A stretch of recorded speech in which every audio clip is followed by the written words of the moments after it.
अच्छा जी, एथिक्स ये level 1 testing है और एमसीक्यूज आ सकते हैं इसके, और उसके अलावा इस पे 3-4 नंबर का शॉर्ट क्वेश्चन भी आ सकता है ये थ्योरी और करनी तो है आपको याद। कुछ कॉन्सेप्चुअली चीजें बस देख लें और कुछ इसमें से बता देता हूँ जो आप याद कर लें। सारा याद कर लें तो अच्छी बात है, 4 तो सफ़े 2 3 4 पेजेस हैं टोटल। सारा याद कर लें तो ठीक है, अगर नहीं सारा याद कर सकते मौत पड़ती है तो जो कम से कम लेकिन अगर मैंने चीजें छुड़वाई भी ना तो वो 4 पेजेस नहीं तो 2.5 पेजेस पे आ जाएगी बात। 2-2.5 को पेजेस तो याद करने पड़ेंगे फिर भी। ये नहीं हो सकता कि समझ ले कॉन्सेप्ट और खुद लिखना अपने वर्ड। अगर आप ऐसा कर सकते हैं तो कर लें। यानी अगर खुद लिखने वाली अंग्रेजी है, लेकिन वो जो खुद लिखने वाली अंग्रेजी होती है ना वो बाजू का खुद पढ़ने वाली भी होती है। अच्छा, एथिक्स का कॉन्सेप्ट क्या है? कॉन्सेप्ट ये है कि आईकेएफ चाहता है कि चार्टर्ड अकाउंटेंट जो है ना वो नेक लोग हों। वैसे तो मुझे पढ़ाते हुए हंसी आती है, लेकिन बहरहाल आईकेएफ की मंशा ये है कि नेक चार्टर्ड अकाउंटेंट होना चाहिए। अच्छा, शरीफ, सुघड़, सलीके वाला, सख्त बात ना करता हो, गालियां ना देता हो किसी को, ईमानदारी से काम करता हो और दूसरों को गलत मशवरे भी ना देता हो, बिल्कुल साफ सुथरा काम होता हो। ये इसका लिखने का मकसद ये था। तो फिर इसका मकसद ये रह गया कि चलो कुछ नहीं तो स्टूडेंट्स को टेस्ट कर लें, कम से कम कुछ तो फायदा हो उसके लिखने का। इसमें ना मेनली 3 चीजें हैं। क्या हुआ? नहीं, एथिक्स में जो आपका स्कोप है मेनली उसमें 3 चीजें। पहले तो ये फर्क समझिएगा कि आपने अगर एथिक्स ऑडिट में पढ़े हुए हैं तो वो ऑडिटर के पॉइंट ऑफ व्यू से थे।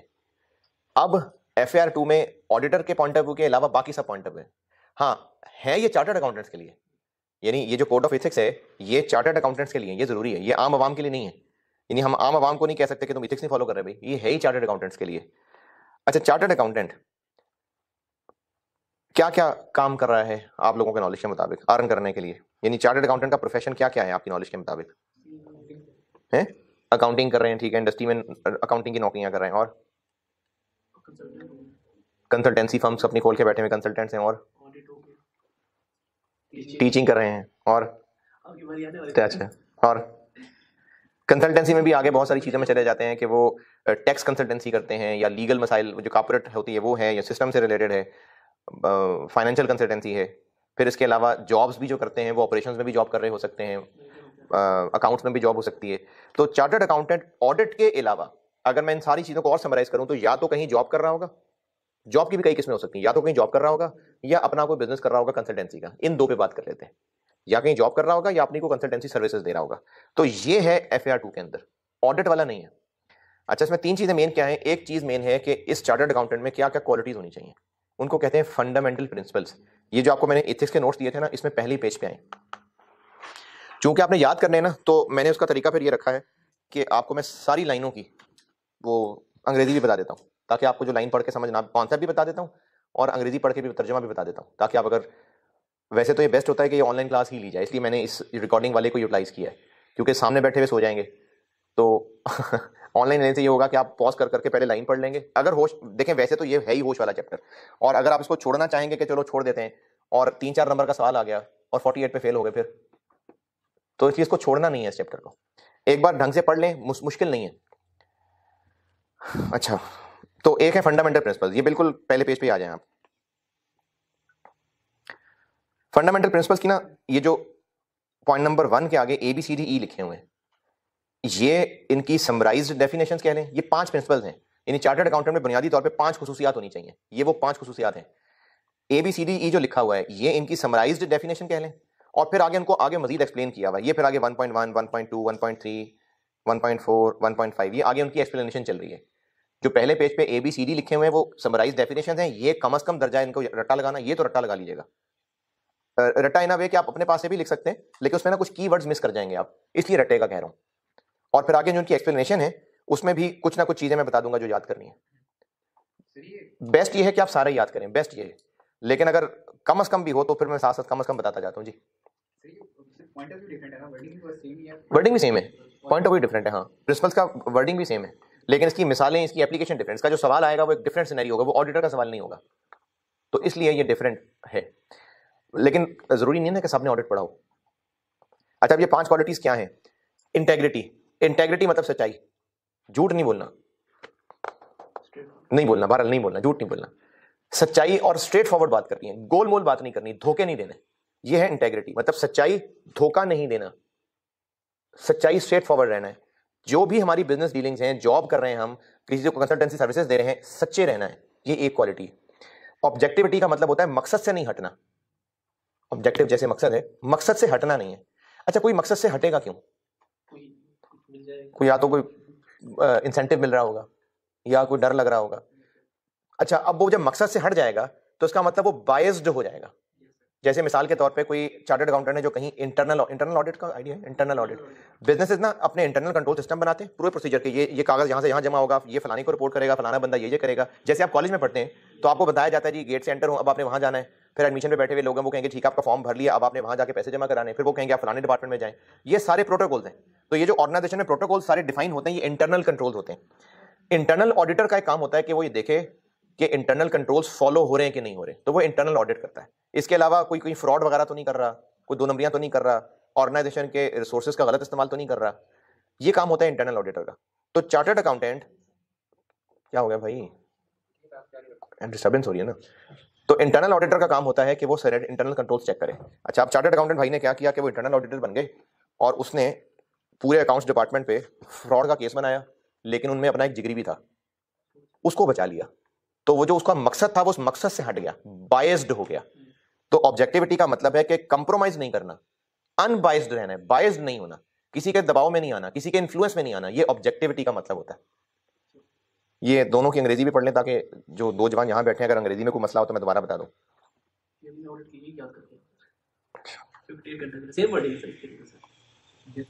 ठीक है। अच्छा, see, professional competence and due care. इसमें दो बातें, एक प्रोफेशनल कंपिटेंस है और एक ड्यू केयर है। पॉइंट एक ही है लेकिन बहरहाल ये दो बातें। टीचर की मिसाल देता हूं। टीचर चार्टर्ड अकाउंटेंट हैं आपके, जो आपको सीए की, चूंकि चार्टर्ड अकाउंटेंसी ये समझा जाता है कि ये अकाउंटिंग के एक्सपर्ट्स हैं, तो मुझसे एज अ टीचर क्या एक्सपेक्टेड है कि मैं आपको जो स्टैंडर्ड्स पढ़ा रहा हूं तो उसमें मैं ऊपर ऊपर से पढ़ के खुद भी ऊपर ऊपर से टपा दूं, या मेरे पास स्टैंडर्ड्स का इन-डेप्थ नॉलेज होना चाहिए? नॉलेज होना चाहिए। और ये नॉलेज सिर्फ तभी हासिल किया था जब मैंने खुद पेपर पास किया था, उसके बाद स्टैंडर्ड चेंज हो रहे हैं, होते रहे। मैंने तो अपने नोट से ही पढ़ना है, जो मैंने फिर अपडेट करना पड़ेगा ना। ये प्रोफेशनल कंपिटेंस है कि जो हमसे क्वालिफिकेशन रिक्वायर करती है। जैसे सीए टीचर से, अकाउंटिंग के टीचर है, उनसे ये रिक्वायर्ड है कि वो अकाउंटिंग सब्जेक्ट पे उनकी ग्रिप हो और अपडेटेड भी हो। तो अटेन एंड मेंटेन, अटेन भी करनी है एक्सपर्टीज और फिर उसको मेंटेन भी करना है, ये प्रोफेशनल कंपिटेंस है। और इसके बाद टरखाना नहीं है। अब मेरे पास नॉलेज तो आ गया, अपडेटेड नॉलेज भी है, लेकिन मुश्किल चीजों में उतरूंगा तो बच्चे जो हैं वो कंफ्यूज होंगे, मुझे फिर समझाना पड़ेगा, तो मैं ये कह दूंगा कि आप सीफेप में जाके पढ़ेंगे तो मेरे लिए एक सेफ एग्जिट बन जाएगा। तो ये नहीं करना चाहिए, तो मैं नहीं करता ऐसे, वैसी मिसाल दी थी, नहीं करता मैं ऐसे। जो आपके बताने वाली बात होती है मैं बिल्कुल समझाता हूं। तो professional competence and due care में प्रोफेशनल कंपिटेंस भी है, और ये प्रोफेशनल कंपिटेंस मतलब मैं काबिलियत के एतबार से अपडेटेड होना चाहिए, और फिर टरखाना नहीं है, पूरी तरह से ईमानदारी से ड्यू केयर, यानी अपना काम बेस्ट एफर्ट से करना है। अगर डॉक्टर के पास जा रहे हैं, वो मरीज को, बहुत मशहूर डॉक्टर है, मैं ना मिसालों में डॉक्टर लॉयर की मिसालें भी ले आऊंगा, समझा मैं आपको चार्टर्ड अकाउंटेंट के क्वालिटीज रहा हूं, लेकिन मैं मिसालों में चेंज कर सकता हूं। तो अगर कोई डॉक्टर के पास गया है, बहुत महंगे क्वालिफाइड डॉक्टर के पास, तो वो डॉक्टर अगर टरखाना शुरू कर दे, ठीक से रिपोर्ट्स भी ना देखे, तो डॉक्टर ने अपना काम डिलीजेंटली नहीं किया। तो ड्यू केयर का मतलब है कि डिलीजेंटली अपना काम पूरा करे। यह है professional competence and due care. इसकी भी अंग्रेजी जरा गुजार लें ताकि कुछ पूछना हो तो पूछें।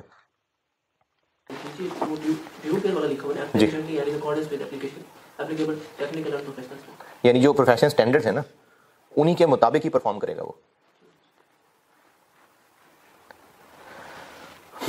जैसे अगर मैंने तो टीचर की मिसाल दी ना, अगर कोई टैक्स कंसल्टेंट है तो वो जो टैक्स एडवाइस दे रहा है वो टैक्स लॉ के मुताबिक जो प्रॉपर एडवाइस बनती है वो एडवाइस दे, अपनी तरफ से एमी बोंगिया ना मारे, क्योंकि उसके पास लॉ का पूरा नॉलेज है, तो फिर वो एडवाइस भी उसके मुताबिक ही दे। जो उससे एक्सपेक्ट किया जा रहा है कि प्रोफेशनल है, सही बात करेगा, उस हिसाब से ही बात करे। चौथा है कॉन्फिडेंशियलिटी, है कौन है कॉन्फिडेंशियलिटी। कॉन्फिडेंशियलिटी का मतलब होता है कि चार्टर्ड अकाउंटेंट को, अच्छा इसकी मिसाल मैं लेता हूँ डॉक्टर से।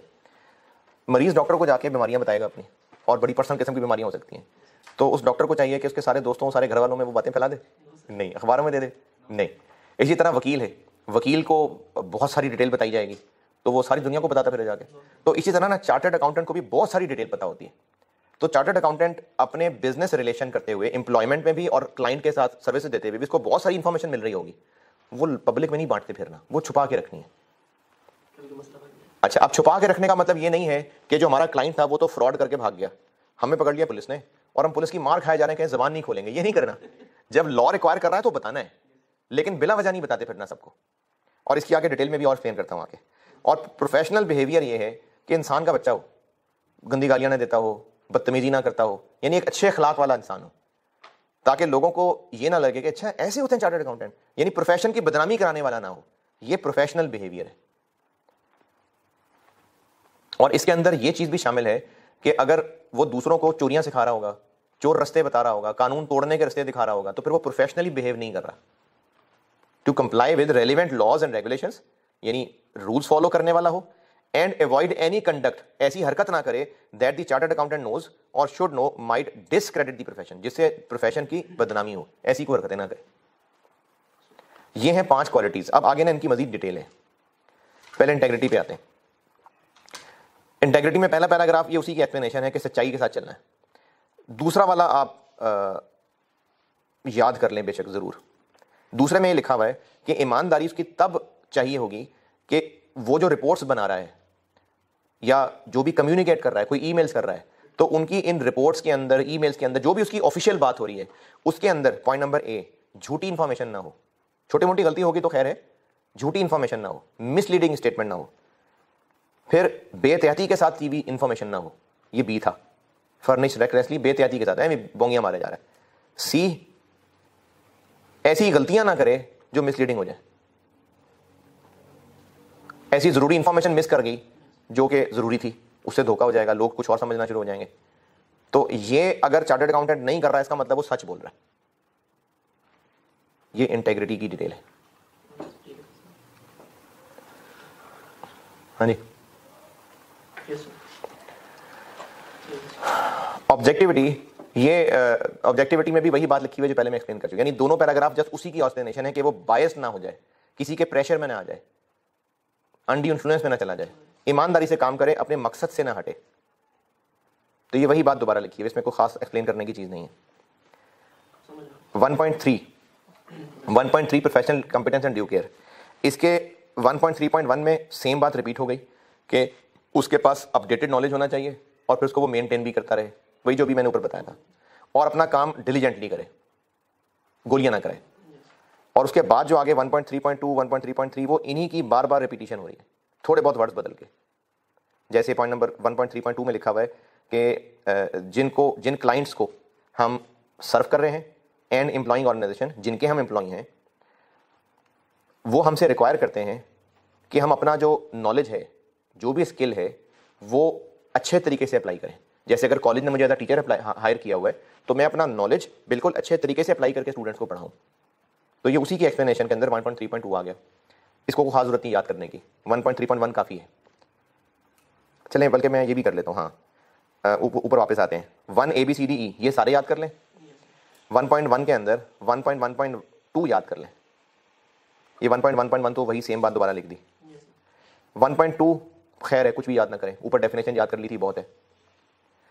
1.3.1 ये ऊपर वाली बात रिपीट लिखी हुई है, वो आप ऊपर ही याद कराएं। 1.3.2 कोई खास जरूरत नहीं याद करने की। अच्छा पढ़ें जरूर, काट पीट ना दें, मैं आपको बता रहा हूँ कम से कम जो याद करना चाहिए। 1.3.3 ये क्या कहता है? ये कहता है जी maintaining professional competence requires a continuing awareness. मैं अपडेटेड तभी रह सकूंगा अपने काम से जब मैं नया स्टैंडर्ड बार बार अपने आप पढ़ रहा हूँ, मुझे पता हो नए स्टैंडर्ड्स कौन से हैं, मुझे पता हो कौन से नए लॉ आए हैं, तभी मैं अपनी सारी नॉलेज को मेंटेन रख सकूंगा।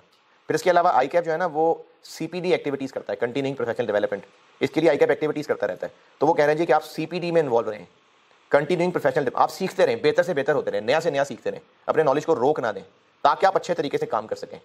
ये 1.3.3 में लिखा हुआ है, इसकी भी कोई खास जरूरत नहीं है याद करने की। 1.3.4 में लिखा हुआ है diligence encompasses the responsibility to act in accordance with the requirement of an assignment carefully, thoroughly and on a timely basis, कि जो काम मिला है उसको ढंग से करना है, बेस्ट हो, ढंग से हो, टाइम पे हो, बोंगियां ना मारी हो, केयरलेसनेस ना की हो, ये डिलीजेंस रिक्वायर करती है। ये 1.3.4 का मतलब है, इसको भी कोई खास जरूरत नहीं रट्टा लगाने की। ये काट पीट नहीं देने, ये रीड जरूर करने में, कम से कम रट्टे वाली बात बता रहा हूँ। 1.3.5 in complying with the principle of professional competence and due care chartered accountant shall take responsible steps to ensure. हाँ जी, चार्टर्ड अकाउंटेंट की टीम में जो लोग काम कर रहे हैं ये उनके लिए भी एक अच्छा बॉस बने और उनको भी इंश्योर करे कि वो सही काम करें, क्योंकि उनका वो जिम्मेदार है, उनके अंडर वो उसके अंडर काम कर रहे हैं ना वो, तो फिर उनको ट्रेनिंग दिलवानी है, उनके लिए कुछ और नॉलेज इकट्ठे करने के बंदोबस्त करना है, उनको भी वो प्रॉपर इन्फॉर्म्ड रखे, ना सिर्फ ये कि खुद इन्फॉर्म्ड रहे, जो उसके सब ऑर्डिनेट्स हैं उनको भी इन्फॉर्म्ड रखे। ये 1.3.5 का मतलब है। और 1.3.6 का मतलब ये है कि वो अपने जो क्लाइंट्स जिनको वो सर्विस दे रहा है और जो एम्प्लॉयर जिनके यहाँ वो एम्प्लॉई है उनको ये भी बता दे कि वो क्या क्या नहीं कर सकता,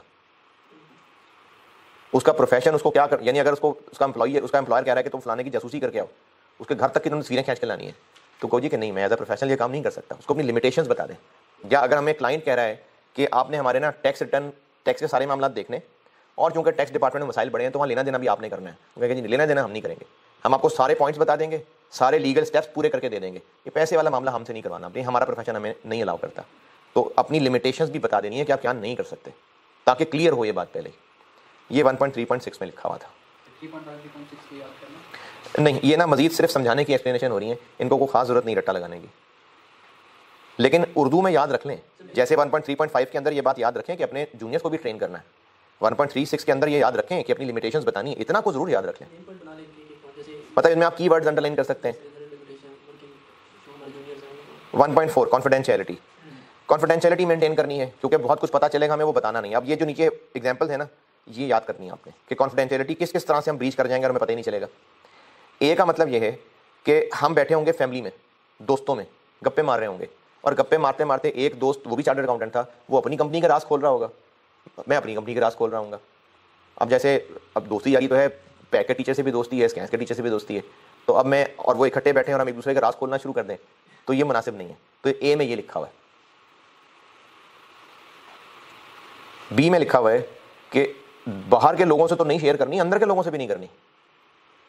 होता यह है कि मैं सीनियर हूं और मेरे बॉस ने कुछ मशवरा किया, मुझे भरोसे में लेके मुझसे कोई चीज़ डिस्कस की, मैं आगे पीएंस तक से वो बातें बता रहा हूँ। अब वो बाहर के लोग तो नहीं है, लेकिन उनको भी नहीं बतानी थी बातें, तो विद इन फर्म भी नहीं ये बातें बतानी है। जो जरूरी है ना, जो इन बातों में उन तक तो इन्फॉर्मेशन फॉर्मली बताई जा रही होगी, लेकिन ऐसे ही इनफॉर्मली हम बाकी लोगों से भी शेयर करें नहीं, ये भी नहीं करना। ये बी में लिखा हुआ है।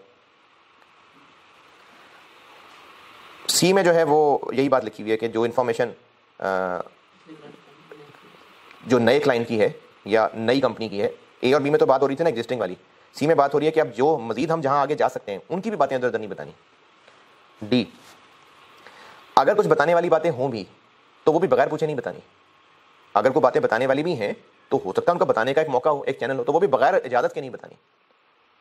पॉइंट नंबर ई, अपने फायदे के लिए उस कॉन्फिडेंशियल इंफॉर्मेशन को यूज नहीं करना। मिसाल के तौर पे कंपनी ने, जिसका मैं सीएफओ हूँ, कंपनी की मैनेजमेंट ने फैसला किया कि हम एक्सपेंशन करने जा रहे हैं और हम फलानी जगह प्लांट लगाने जा रहे हैं। अब ये बात अभी तक दुनिया को बताई नहीं है, मुझे पता है कि ये करने जा रहे हैं और जब ये कर लेंगे तो इससे कंपनी के शेयर की वैल्यू बढ़ जाएगी। अब मैंने क्या किया कि चुप करके क्या मार्केट से कंपनी के शेयर खरीद लिए, या अपने घर वालों को कहा कि शेयर खरीद लो। जैसे ना ये सरकारों के प्लानिंग में क्या होता है कि एक बार पता चल रहा है ना कि वो फलानी जगह से रोड गुजरने वाली है, तो वहाँ पर फिर इधर की ज़मीनें खरीद लेते हैं जानने वाले लोग, वो फिर ज़मीनें खरीद लेते हैं, उधर से रोड गुजर गई, उन ज़मीनों की कीमत बढ़ गई। तो ये जो अंदर की खबरें हैं इनको अपने फ़ायदे के लिए नहीं इस्तेमाल करना। ये पॉइंट नंबर ई में लिखा हुआ। हाँ, तो वो कहना तो ये चाह रहे हैं कि आप ना करें ऐसे। होता है, बहुत सारे कामों में होता है। अच्छा जी, एफ, ये नहीं करना कि एक बार रिलेशनशिप टूट गया तो फिर पुरानी तस्वीरें भी निकाल के सारी दुनिया को दिखा दें। ये नहीं करना, ये पुरानी वीडियो वायरल कर दें या फलाना ये कर दें, ये नहीं करना। फिर ये रिलेशनशिप खत्म होने के बाद भी मेंटेन करनी है। ये एम्प्लॉयर एम्प्लॉय की रिलेशनशिप की बात कर रहा हूँ। पॉइंट नंबर जी, पॉइंट नंबर जी ये है कि जो आपके डिपार्टमेंट में लोग हैं उनको भी कौन सान के बच्चे बन के रहें। ये भी इंश्योर करें कि आप तो ठीक है बात छुपा लेंगे, लेकिन जो आपके साथ लोग हैं वो भी फिर बातें ना लीक करते फिरें। तो इसको भी इंश्योर करना है कि आपने डिपार्टमेंट के लोगों को भी कंट्रोल करके रखना है। तो ये आपने 1.4.1 याद करना है। 1.4.2 ये है कि अगर पुलिस पकड़ ले तो फिर मार खा खा के ये नहीं होगा ज़बान बंद रखें, नहीं फ़ौरन बता दो। पुलिस रिक्वायर कर रही है, कोर्ट रिक्वायर कर रहा है, टैक्स डिपार्टमेंट रिक्वायर कर रहा है, वो ज़रूर ज़बान खोलनी है, इसके अलावा नहीं। तो ये 1.4.2 भी याद करना। 1.5 वही बात दोबारा लिखी हुई है कि एक तो इलीगल काम नहीं करने, दूसरों को इलीगल मशवरे नहीं देने, और कोई ऐसा वाहियात काम नहीं करना कि उससे प्रोफेशन की बदनामी हो। ये वही बात दोबारा लिखी हुई है। ये हो गई 5 क्वालिटीज़। उसके बाद दूसरा हिस्सा है कि थ्रेट्स, कि चार्टर्ड अकाउंटेंट इन क्वालिटीज़ को क्यों फॉलो नहीं कर पाएगा, उसको क्या मसाइल हो सकते हैं, उसको क्या मजबूरियाँ हो सकती हैं। जैसे कुछ पेट के लिए करना पड़ता है या बच्चों के लिए करना पड़ता है, तो ये मजबूरी आ गई ना। तो ये मजबूरी है कि चार्टर्ड अकाउंटेंट वो क्वालिटीज़ नहीं ले पाएगा। अब वो मजबूरियाँ क्या हैं, ये थोड़ी थोड़ी सी हैं। सेल्फ इंटरेस्ट थ्रेट, कि अपना कोई फ़ायदा था, अपने कोई मज़े थे, वो छूट जाएंगे अगर ईमानदारी की। तो जैसे अगर इंटरनल ऑडिट में किसी 2-4 लोगों को पकड़वा दिया, तो वो जो हमें अपनी गाड़ी दे दिया करते थे यूज़ करने के लिए, फिर वो नहीं मिलेगी अब। तो अब अपना एक फ़ायदा जाता नज़र आ रहा है ना, तो वहाँ मुंह बंद कर लिया। इसी तरह से टॉप मैनेजमेंट ने ऐलान किया कि इस साल अगर प्रॉफिट्स 2 मिलियन से ऊपर गए तो आप लोगों को बोनस देंगे। अब अकाउंटेंट क्या करेगा कि कुछ इस तरह की पॉलिसीज़ बनाएगा, कुछ ऐसी ट्रांजेक्शंस बनाएगा कि किसी तरह प्रॉफिट बढ़ जाए, खेल लेगा वो, कोई मसला नहीं उसके लिए। तो अब वो ये काम क्यों कर रहा होगा, ताकि उसकी लालच आ गई ना, तो अब वो ईमानदारी नहीं कर रहा होगा अपने इस लालच की वजह से। तो ये होता है self interest threat. Self review threat होता है, इसकी मैं टीचर से मिसाल दे देता हूँ कि अगर मैंने कोई चीज़ पढ़ाई और वो गलत पढ़ा दी, और उसके बाद जब एक सवाल कराने लगा और उस सवाल को कराते हुए एहसास हुआ कि ये सवाल अगर करा दिया तो वो तो मैंने पहले गलत पढ़ाया था, बल्कि मैं क्यों यार, कोई तो अब वो क्या करेंगे कि वो जो सवाल उनका पुराना पढ़ाया हुआ एक्सपोज कर रहा था, वो सवाल नहीं पढ़ा। उस सवाल कराने में क्या रिस्क है कि उनका पुराना किया हुआ काम एक्सपोज हो जाएगा। इसको कहते हैं सेल्फ रिव्यू थ्रेट, कि चार्टर्ड अकाउंटेंट कोई ऐसा एक्शन ले रहा हो जिससे उसका पिछला लिया हुआ एक्शन गलत साबित हो जाए, तो फिर वो अगला एक्शन ईमानदारी से नहीं ले पाएगा। जैसे अगर चार्टर्ड अकाउंटेंट ने ही बुक्स बना के दी थी, उसी ने सारा अकाउंटिंग सिस्टम बना के दिया था, और उन्हीं को काम मिला कि आप ही सिस्टम के ऑडिट भी कर दें, अब वो अपना किए हुए काम की गलतियां थोड़ी बताएगा। तो सेल्फ रिव्यू थ्रेट ये होता है कि अपना ही किया हुआ काम जो पहले किया था, अब कोई और काम उसको गलत साबित कर दे, तो इस नए काम को करते हुए ऑडिटर ईमानदार नहीं रह सकेगा, ऑडिटर नहीं सॉरी चार्टर्ड अकाउंटेंट ईमानदार नहीं रह पाएगा। ये सेल्फ रिव्यू थ्रेट है। एडवोकेसी थ्रेट ये होता है कि अगर चार्टर्ड अकाउंटेंट किसी को रिप्रेजेंट कर रहा है, अपने क्लाइंट का केस टैक्स बार वो टैक्स जो भी अथॉरिटी होती है, एपेलेट ट्रिब्यूनल, उनके पास जाके लड़ रहा है, तो चूंकि वो अपने क्लाइंट को रिप्रेजेंट कर रहा है, तो उसके सच्चे झूठे सबको वो साफ करने की कोशिश कर रहा होगा। अगर उसने अपने क्लाइंट को लोन लेके देना है, तो फिर वो झूठ भी बोलेगा। क्यों? क्योंकि लोन लेके देना है। तो जब वो किसी को एडवोकेट कर रहा होगा, तो चूंकि he has to get the job done, तो फिर वो 2 नंबरियां भी कर जाएगा। फेमिलियरिटी थ्रेट, फेमिलियरिटी थ्रेट ये है कि अपने भाई, घर वालों, उनको जो मैंने मिसाल दी थी कि अपने जिगरी को वो बचा जाएगा, बाकियों को फंसा देगा इंटरनल ऑडिट में, तो वो अपने जिगरी की वजह से ईमानदारी से हट गया ना, तो ये फेमिलियरिटी थ्रेट। और इंटिमिडेशन थ्रेट ये है कि उसको डर लग रहा है कि अगर उसने 2-4 लोगों का नाम ले लिया इंटरनल ऑडिट में, तो वो बदमाश टाइप लोग हैं और वो घूरियाँ भी करा के जाते हैं, और उन्होंने हमारी फैमिली की पिक्चर भी दिखाई कि ये देख लो तुम्हारे बच्चे स्कूल जा रहे हैं, बड़े अच्छे लग रहे हैं, देख लो, मुझे पता है किस टाइम स्कूल जाते हैं, मुझे पता है कौन सी गाड़ी में स्कूल जाते हैं। तो अब वो जो जिस डिपार्टमेंट का हम ऑडिट कर रहे थे, इंटरनल ऑडिटर, तो उसने धमकियाँ दे दी हमें, या हमारा बॉस हमें धमकियाँ दे रहा है कि अगर मेरे कहने के मुताबिक अकाउंटिंग ना की तो देख लो तुम्हारा प्रमोशन लेटर मेरे पास पड़ा हुआ है। तो ये इंटिमिडेशन थ्रेट होता है। अब आगे जो इनकी, ये तो आपने अंग्रेजी करनी है याद, ABCDE, ये तो याद करनी है। आगे ना इन्हीं की एग्जाम्पल्स दी हुई हैं, जो मैं ऑलरेडी आपको बीच में कहीं ना कहीं दे चुका हूँ। इनको जस्ट पढ़ लीजिएगा इन एग्जाम्पल्स को, बल्कि मैं बता ही देता हूँ। 2.1 में एग्जाम्पल लिखी हुई है सेल्फ इंटरेस्ट थ्रेट की। पहला बुलेट पॉइंट है कि हमने कहीं से लोन लेना है और एम्प्लॉयर ने गारंटी देनी है तो हमें लोन मिलना है, तो फिर हमें एम्प्लॉयर की बातें माननी पड़ेंगी, हमारा लोन रह जाना है वरना। दूसरा, ये बोनस वाली जो मैं मिसाल दे चुका हूँ, ये दूसरा वो लिखा हुआ है। तीसरा, ये पहले मैं मिसाल दे चुका हूँ कि हम उन 2-4 लोगों की जिनकी गाड़ियाँ यूज़ करते थे, वो गाड़ियाँ रह जानी हैं, जो बेनिफिट्स हमें मिला करते थे, तो वो बेनिफिट्स ना छिन जाए कहीं अगर हम ईमानदार हो गए तो। चौथा, अगर हमें कोई सप्लायर गिफ्ट दे रहा है, तो उसमें क्या रिस्क है कि उसके खिलाफ अगर हमने बात कर दी कि इसके रेट ठीक नहीं होते, इसका माल ठीक नहीं होता, वो गिफ्ट देने बंद कर देगा। तो हमारा सेल्फ इंटरेस्ट थ्रेट है ये। 2.2 सेल्फ रिव्यू थ्रेट, ये एग्जांपल रहने दें, ये इसमें बिजनेस कम्बिनेशन की बात हो रही है तो वो रहने दें, हैं 2.2 रहने दें। 2.3 ये मैं ऑलरेडी दे चुका मिसाल, बैंक से लोन लेके देना है। 2.4 ये भी मैं मिसाल दे चुका कि उसको धमकियाँ मिल रही हैं, नहीं सॉरी उसके दोस्त यार हैं कंपनी के अंदर। और 2.5 ये भी मैं ऑलरेडी मिसाल दे चुका कि धमकियाँ मिल रही हैं, डर लग रहा है, ये इंटिमिडेशन थ्रेट। ये हो गए थ्रेट्स। और तीसरा हिस्सा इसका ये है कि वो जो इन्फॉर्मेशन बना के दे रहा है उसमें वो कैसे मोहतात रह सकता है। Presentation and preparation and presentation of information, कि जो भी वो रिपोर्ट बना रहा है ज़रा हौसला ख्याल रखना है, ज़रा सही तरह, जैसे नहीं आपको पेपर देते हुए मम्मी घर से भेज देते बेटा ध्यान से पेपर करना, ध्यान से बिस्मिल्लाह पढ़ लेना, तो ये सारा उस देखने का है कि ज़रा एहतियात के साथ ध्यान रखना है, ध्यान रखना। अच्छी तरह बुक पढ़ लेना पहले, कोई भी ओपिनियन देने से पहले, साइन करने से पहले देख लेना कोई गलत साइन तो नहीं कर रहे, कोई गलत इन्फॉर्मेशन तो नहीं जा रही, एहतियात कर लेना। स्टैंडर्ड दोबारा पढ़ लेना कोई ओपिनियन देने से पहले, बिजनेस की एक्टिविटीज़ अच्छी तरह दोबारा देख लेना। किसी और से अगर कोई एक्सपर्ट ओपिनियन लेनी पड़ जाए तो उस बंदे के बारे में पता कर लेना वो बंदा ठीक है कि नहीं ठीक है। फिर इसी तरह से अगर एस्टीमेट्स लगाने पड़ जाएँ तो एहतियात से एस्टीमेट लगाना, पूरी तरह तसल्ली कर लेना। ये वो नसीहतें हैं जो अम्मी घर से नसीहतें कर रही होती है निकलते हुए। ये कोड ऑफ एथिक्स ने नसीहतें की हुई हैं सर। ये जो अगले 2 पेजेस हैं ये इन नसीहतों के ऊपर ही हैं।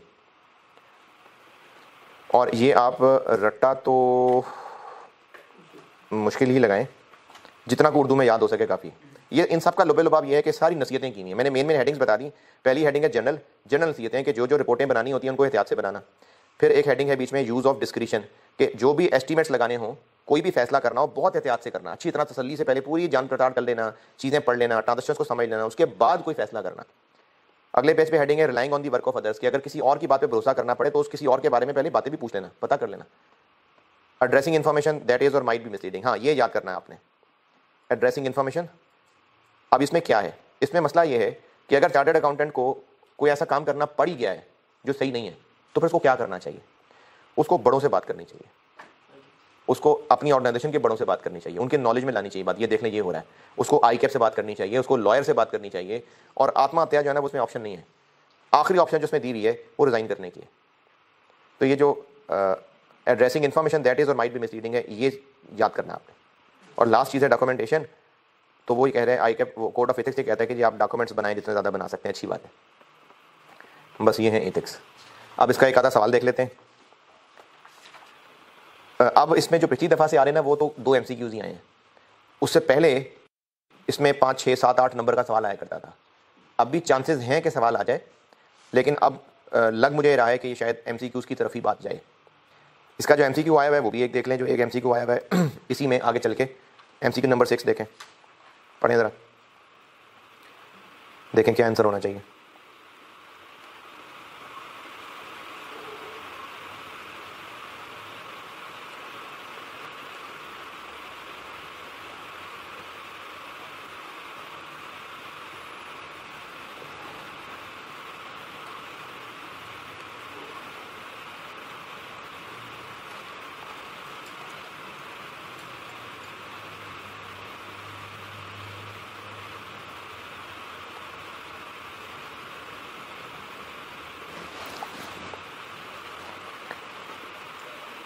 बिल्कुल सही है, सही आंसर। अच्छा, एक लेटेस्ट अटैम्प्ट में एक MCQ आया था जो MCQ टेस्ट नहीं होना चाहिए था, वो ऐसा इस सिलेबस का हिस्सा नहीं है, लेकिन बहरहाल वो ये था कि ICAP कोड ऑफ एथिक्स किस पे अप्लाई होता है। तो जो इस प्रोफेशन से जुड़े हैं इन पे अप्लाई होता है ना। तो इसकी ऑप्शंस थी मेंबर्स ओनली यानी सिर्फ चार्टर्ड अकाउंटेंट्स, B मेंबर्स भी और स्टूडेंट्स भी। स्टूडेंट्स पे भी होना चाहिए कि नहीं? इसी प्रोफेशन के स्टूडेंट हैं, होना चाहिए। तो ये तो एग्जाम्स के लिए है ना, प्रैक्टिकल मतलब रूल तो है ना। अब वो फॉलो हो नहीं हो वो अलग बात है, ये कोड ऑफ एथिक्स है सबके लिए।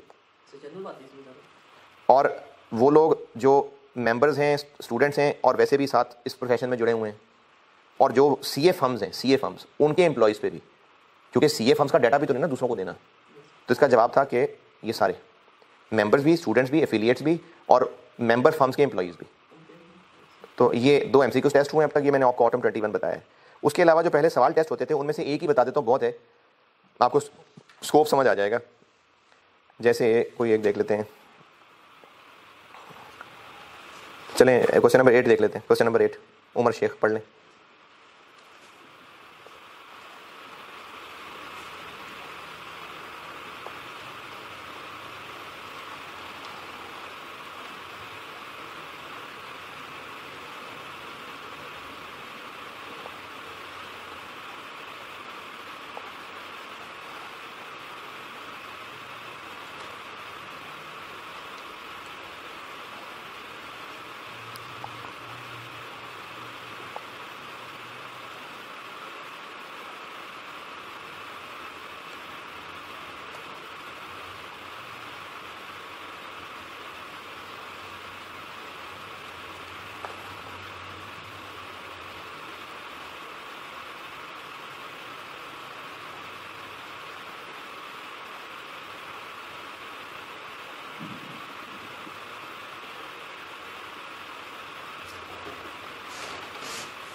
हाँ जी। अच्छा, क्वेश्चन नंबर 8 में लिखा हुआ है कि एक है उमर शेख, ये भी ACA है, भी मैनेजर फाइनेंस है, और ये CFO जो कि आबिद है उसको रिपोर्ट करता है, और ये दोनों चार्टर्ड अकाउंटेंट है। बाकी डेटा पे बाद में आता हूँ। Required briefly explain how Abid, यानी वो जो CFO है, may be in breach of the fundamental principles. इसके आंसर में हमें बताना है कि ये कौन कौन से प्रिंसिपल्स फॉलो नहीं कर रहा। Also state the potential threats that Umar Sheikh may face. ये क्या बताने, जो नया बंदा है उमर शेख, उसको जो थ्रेट्स फेस करने पड़ रहे हैं। दो चार्टर्ड अकाउंटेंट इसमें, एक उमर शेख है जो मैनेजर अकाउंट्स है, और एक आबिद है जो उसका बॉस है CFO। और उसके अलावा उमर शेख को बताएं कि वो क्या करे। आबिद बताएं इसमें क्या क्या प्रिंसिपल फॉलो नहीं कर रहा। जिनको अंग्रेजी समझ नहीं आई, हुआ यह है मामला कि एक बैंक है USB, CL कंपनी को लोन लेना था, लेकिन USB के ना जो इंटरेस्ट रेट्स थे वो कितने अच्छे नहीं थे। यानी अगर कंपनी की नज़र से सोचें तो USB जो लोन देने की ऑफर कर रहा है वो इतनी अच्छी ऑफर नहीं है। CFO ने अपने उमर शेख को कहा है कि मेरे बेटे ने ना इस बैंक से लोन लेना है, तो उसको लोन मिल नहीं रहा। तो मैंने ना प्रेसिडेंट से बात की है, तो प्रेसिडेंट कह रहा है जी तुम्हारे बेटे को लोन तो मैं दे दूंगा, ज़रा हमारा ख्याल रखो, तुम अपनी कंपनी को हमारे बैंक से लोन दिलवाओ। तो आबिद ने फिर उमर शेख को कहा है कि बस यार तुम रिपोर्ट लिखो और कहो कि हाँ ये बैंक बहुत अच्छा है। ये हुई है कहानी। तो आबिद क्या कर रहा है, पांचों प्रिंसिपल्स में से देखें क्या कर रहा है वो। पहले तो उसकी इंटेग्रिटी जा रही है ना, ईमानदारी से काम नहीं कर रहा, और जब भी इंटेग्रिटी जाएगी ऑब्जेक्टिविटी भी जाएगी, क्योंकि जब वो ईमानदारी से हटेगा मतलब अपने मकसद से हटेगा। तो इंटेग्रिटी ऑब्जेक्टिविटी तो उसकी गई, प्रोफेशनल बिहेवियर भी गया, क्योंकि खुद भी जाली काम कर रहा है, दूसरे को पुठे मशवरे दे रहा है। बिल्कुल ठीक है, शाबाश। उमर शेख को क्या थ्रेट फेस करना पड़ रहा है?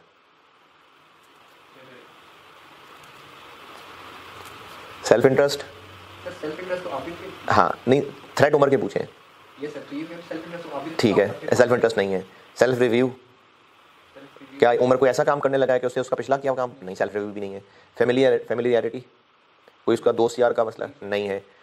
एडवोकेसी थ्रेट है, क्या वो किसी अपनी कंपनी को रिप्रेजेंट कर रहा है कि किसी तरह बस लोन ले दे, किसी तरह बस लोन ले दे, कंपनी का झूठ बोलना पड़े, झूठ बोल ले, नहीं। एडवोकेट देखें, लोन लेने जा रहा है वो कंपनी का एडवोकेट है, तो क्या वो बैंक से किसी भी तरह लोन लेने के लिए झूठ बोलने को तैयार है? नहीं, तो एडवोकेसी थ्रेट भी नहीं है। इंटिमिडेशन थ्रेट है, हाँ सीनियर की बात नहीं मानेगा तो फिर इंटिमिडेशन थ्रेट है। जब भी सीनियर कहेगा और बात नहीं मानी तो इंटिमिडेशन थ्रेट है, तो इसको इंटिमिडेशन थ्रेट फेस करना पड़ रहा है। अब ये करे क्या? CFO के सीनियर से बात करे, ICAP से बात करे, लॉयर से बात करे, नहीं तो भागने की करे। ठीक है, चलें एक और देख लें, बस 9 भी देख लें, चलें।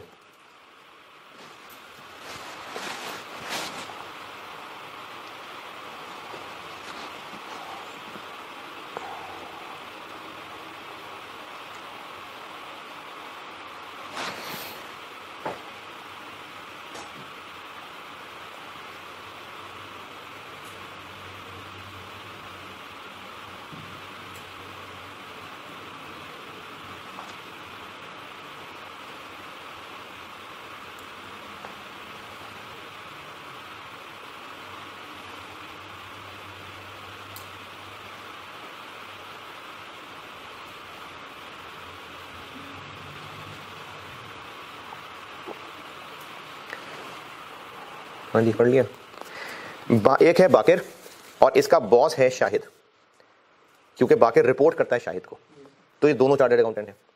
हुआ ये है कि अभी कंपनी की फाइनेंशियल स्टेटमेंट्स फाइनल हो रही थी, IAS 10 फेज में है, और इन दोनों का एक दोस्त है ज़हूर, उसने बाकिर को बताया, बाकिर जूनियर है, कि शाहिद जो बाकिर का बॉस है, शाहिद ने ज़हूर को मशवरा दिया है कि तुम कंपनी के शेयर खरीद लो क्योंकि इसकी कीमत बढ़ने वाली है।